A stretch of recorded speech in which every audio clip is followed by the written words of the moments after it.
안녕하세요. 굿상담 클리닉 부원장 나연정입니다. 오늘은 불륜을 겪은 부부의 세 가지 유형과 부부관계 회복을 위해 부부가 해야 할 노력들에 대해 알려드리려고 합니다. 먼저 불륜을 겪은 부부는 크게 세 가지 유형으로 살아가는데요. 첫 번째는 불륜을 극복하고 다시 잘 살아가는 부부입니다. 정말 에이스 같은 부부죠. 불륜과 같이 부부관계를 아주 깊이 침해하는 일을 겪고도 부부관계를 개선시켜 나가고 외도 문제를 해결해 나가는 아주 이성적이고 합리적으로 대처를 잘 해나가는 유대가 깊은 부부입니다. 두 번째 경우는요. 이혼하고 갈라서는 부부입니다. 배신한 배우자와 살 수 없다는 선언을 하는 경우도 있고요.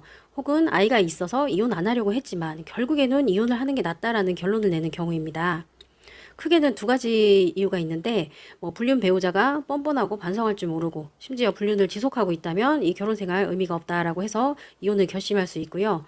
혹은 피해 배우자가 그 배우자의 많은 노력에도 불구하고 이거를 용서를 못해서 평생 괴롭히며 살아가느니 이혼이 낫다라는 결론을 내리는 경우입니다.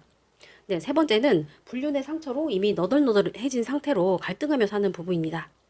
불륜 배우자의 사과와 노력이 이어진 지 수년이 지났음에도 불구하고 피해 배우자가 용서를 하지 못하고 여전히 헐뜯으며 사는 경우 아주 고갈등 상황이 지속되는 결혼 생활이 되겠죠. 근데 이혼은 하지 않겠대요, 또. 결국은 불륜했던 배우자가 나 더 이상 못 살겠다, 나 이혼해줘 라고 이혼을 요구하기도 합니다. 안녕하세요. 굿상담 클리닉 부원장 나연정입니다. 오늘은 불륜을 겪은 부부의 세 가지 유형과 부부관계 회복을 위해 부부가 해야 할 노력들에 대해 알려드리려고 합니다. 먼저 불륜을 겪은 부부는 크게 세 가지 유형으로 살아가는데요. 첫 번째는 불륜을 극복하고 다시 잘 살아가는 부부입니다. 정말 에이스 같은 부부죠. 불륜과 같이 부부관계를 아주 깊이 침해하는 일을 겪고도 부부관계를 개선시켜 나가고 외도 문제를 해결해 나가는 아주 이성적이고 합리적으로 대처를 잘 해나가는 유대가 깊은 부부입니다. 두 번째 경우는요. 이혼하고 갈라서는 부부입니다. 배신한 배우자와 살 수 없다는 선언을 하는 경우도 있고요. 혹은 아이가 있어서 이혼 안 하려고 했지만 결국에는 이혼을 하는 게 낫다라는 결론을 내는 경우입니다. 크게는 두 가지 이유가 있는데 불륜 배우자가 뻔뻔하고 반성할 줄 모르고 심지어 불륜을 지속하고 있다면 이 결혼 생활 의미가 없다라고 해서 이혼을 결심할 수 있고요. 혹은 피해 배우자가 그 배우자의 많은 노력에도 불구하고 이거를 용서를 못해서 평생 괴롭히며 살아가느니 이혼이 낫다라는 결론을 내리는 경우입니다.